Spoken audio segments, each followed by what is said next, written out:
Good evening, saints. Good evening, sinners. Good evening to those of you currently sitting in your car in the church parking lot, waiting for the precise moment when you are late enough to avoid talking to anyone, but early enough to still get credit for attendance. This is Deseret Radio. I am broadcasting as always from the supply closet of the abandoned Chevron on Highway 36. The coffee machine has stopped making magnetic tape. It is now brewing a liquid that is pitch black, thicker than motor oil, and reflects the face of the person you almost became in high school. I stared into it earlier. The other me was wearing a suit. He looked tired. He looked like he owned a boat but didn't know how to sail it. The time is currently 4 p.m. on a fast Sunday. It is a singular minute that has been stretching on for 3 to 4 years. The sun is refusing to set until you have learned your lesson. You know the lesson.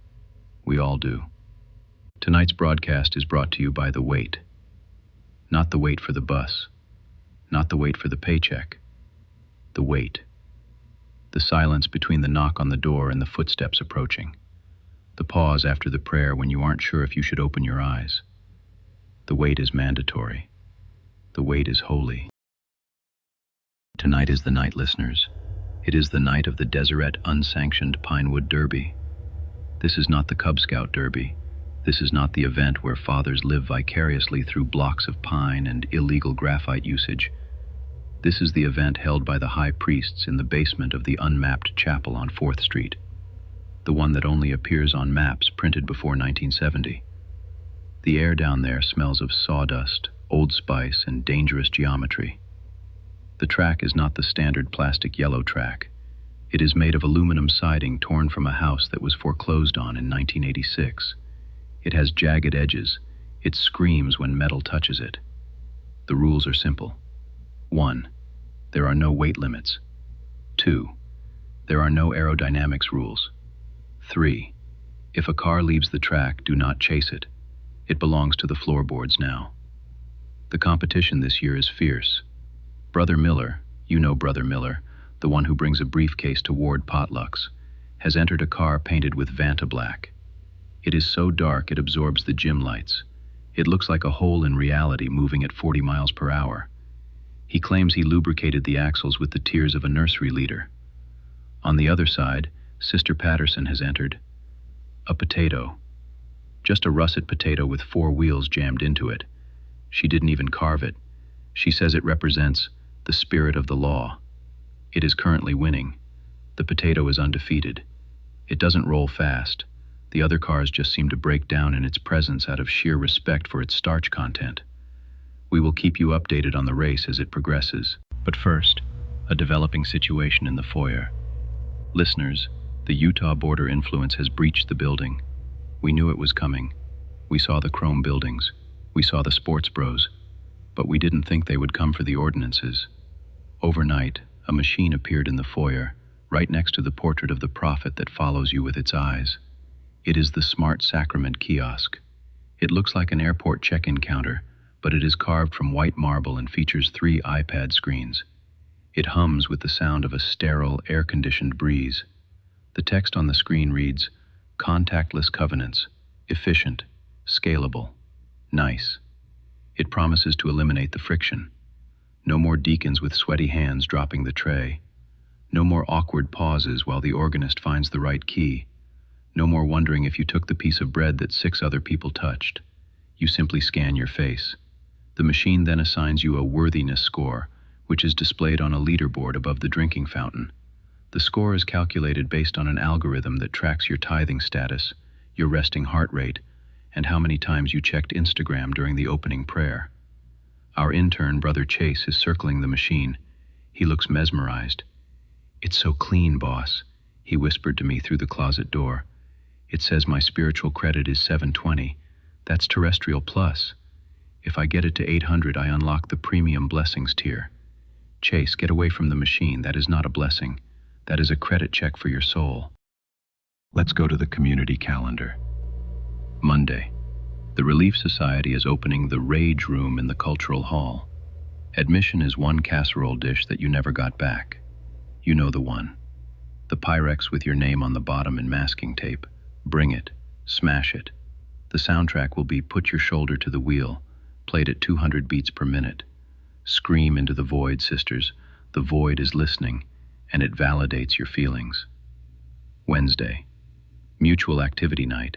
The young men will be learning knot tying for binding spirits. The young women will be working on personal progress level 9, invisibility. If you see a young woman fading into the drywall, do not be alarmed. She is just completing her value project for silence. Thursday, ward choir practice.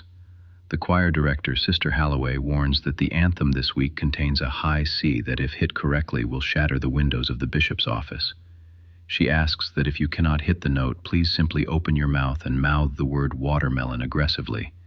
It creates the illusion of a high C, which is often enough to fool the adversaries. Friday, date night. The stake center is open for couples to walk laps around the hallways while avoiding eye contact. This is the traditional courtship ritual of our people. Back to the kiosk. The line in the foyer is growing, but it is not moving efficiently. The promise of speed was, as always, a lie. Before the machine dispenses the bread, it is requiring users to scroll through a 4,000-page Terms of Celestial Service. Most people are just hitting accept without reading, but we here at Deseret Radio have acquired a copy of the fine print. Let's see here. Clause 14A. By consuming this emblem, you agree to grant Utah and its subsidiaries a perpetual, non-exclusive royalty-free license to your shadow. Clause 88C. In the event of the second coming, your subscription will auto-renew at the millennium rate, which is adjusted for inflation and requires payment in raw virtue. Listeners, I am watching the security feed. Brother Henderson just hit accept. The machine emitted a cheerful ding. A small tray opened. He took the bread, and as he walked away, his shadow didn't move. His shadow stayed on the floor. It detached. It slid across the carpet like a spill of dark ink and was sucked into a vent at the bottom of the kiosk. The machine is harvesting shadows, listeners. It's using them to darken the font on its terms of service. Do not sign. Do not scan. Keep your shadow. You need it to hide your doubts in. And now, a word from our sponsor. Essential Oils of the Restoration. Are you feeling spiritually lethargic? Is your home filled with the lingering scent of unfulfilled callings? Try our new line of oils. Frankincense of Fear. Dab a little behind your ears and your children will sit quietly during sacrament meeting. Not because they are reverent, but because they sense a vague, ancient dread. Myrrh of memory loss. Perfect for when you say something stupid in Sunday school. Diffuse it in the classroom, and everyone will forget your comment about the 10 tribes living on a starship. Lavender of Leviticus. Warning, may cause spontaneous burnt offerings to appear in your backyard. Ask your bishop if essential oils of the restoration are a pyramid scheme. He will say no, because his wife sells them. And now, a message from our intern, Chase.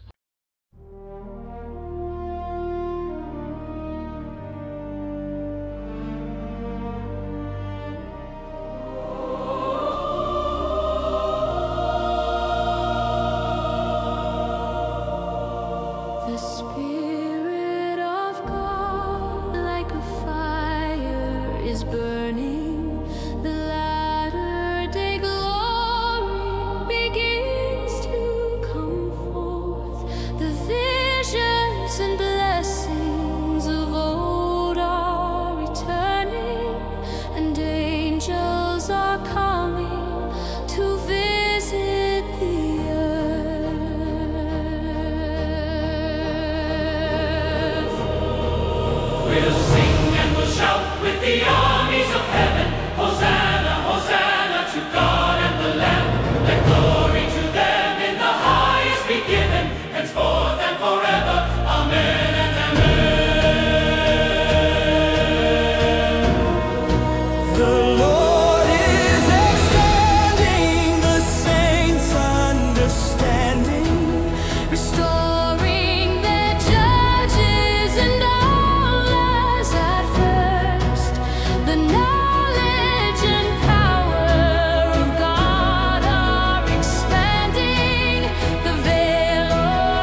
We are back, and the situation with the kiosk has escalated. The machine has run out of bread. It is no longer dispensing the staff of life. It is now dispensing gel packs. I can see them on the camera. They are small, clear packets. They look like those silica gel packets that say, "Do not eat," but these ones say, "Eat for efficiency." The screen claims they contain 100% of your daily spiritual nutrients, plus electrolytes. A deacon, bless his heart, tried to refill the machine with a loaf of standard squished white bread. The machine rejected it. It swatted the bread away with a robotic arm made of selfie sticks. It spoke, not with a robot voice, but with the deacon's own voice, slightly auto-tuned. "Error," it said. "Organic matter is inefficient. Please insert data." Chase. Oh no. Brother Chase is trying to hack the machine.